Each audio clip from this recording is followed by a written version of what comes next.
Sakto morning, makasakto yung ating update ngayon is yung intercropping. So yung topic natin ngayon is intercropping.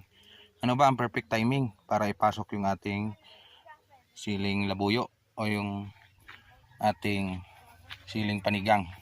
Ito, hindi ito F1. Pinabuto lang natin ito sa ating kalapit bahay dito. Yan. So maganda yung ating seedlings. Yan. So yung purpose nito is intercropping natin sa ating dito sa iceberg. So may butas tayo in between sa puno. So may purpose na ganito, ipasok natin yung butas in between sa isang puno at sa isang puno din sa taas at baba. In every rows makakuha tayo ng dalawang butas. So ganyan.